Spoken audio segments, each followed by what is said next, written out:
Fear is projecting an illusion that you have into your future, so much so that it paralyzes you in the moment. Fear comes many times from the result of you making up a story about a possible future that hasn't occurred yet, and then it turns around and paralyzes you because it feels so real to you.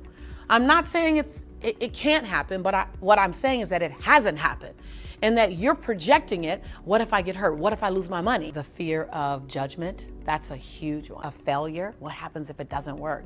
The fear of success, what happens if it does work and people see me like they really see me for who I am? Things that helps to mitigate your fear. Information, training, and developing your skill set, because energy grows where energy goes. I just need to put some thought and do some research to create a strategy. The what if it works? What if it has just as much chance at working as it does at not working? The only distinction between a bunch of really successful individuals and a bunch of individuals really wanting success is that the successful individuals were willing to fail. And they did fail. They just failed forward. Don't wait for the fear to leave you. Hold fear in one hand and passion in the other and leap. One of three things are gonna happen. One, you're gonna fly. Two, you're gonna fall and hit something soft. Or three, you'll fall and hit something hard and need a Band-Aid. Either way, you'll get up and do it again. Either way, it's your time right now. You assume you have forever. I'm saying you need now. And if you allow a failure to feed your future, it's what I call feeding your future.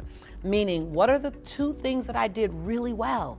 And what's the one area that I can improve upon? Or what's the three things I did really well? And what are the two areas that I can improve upon? And then take those two things and pull that lesson forward. Or take the three things that you did well and make sure you don't lose those. The tragedy of when something doesn't go the way you thought is when you only beat yourself up from it. You never, ever look at what did I do well and where can I improve? But now the thought of freezing paralyzes you in the now. So now you're frozen thinking about freezing. So now we're not doing anything. And so remember that, just think this action dissipates the story you made up and replaces it with the true reality of what's going to be so. Fear does not mean freeze. Fear means go and find. Go and find information, security, next steps, coaching. Fear is not your enemy. So let's not focus on overcoming fear. Let's focus on building a muscle that naturally dissolves fear. And that muscle is the muscle of information, the muscle of education, and the muscle of skill set. So if you know more and then you develop the skill set, you won't be as afraid to do that thing that you're talking about. How about you allow the fear to sit with you? You just commit to keep moving, even with the fear. What if you tell fear, you're welcome in my life because you're gonna come? Be radical enough, be outrageous enough, be unapologetic enough to hold fear in one hand and passion in the other and leap anyway. My grandmother says that when you get my age, baby, you're supposed to sit in your favorite rocking chair and share the story of your life with your children and your grandchildren and the neighbors' children and anyone who wants to listen. She said, but when you're your age,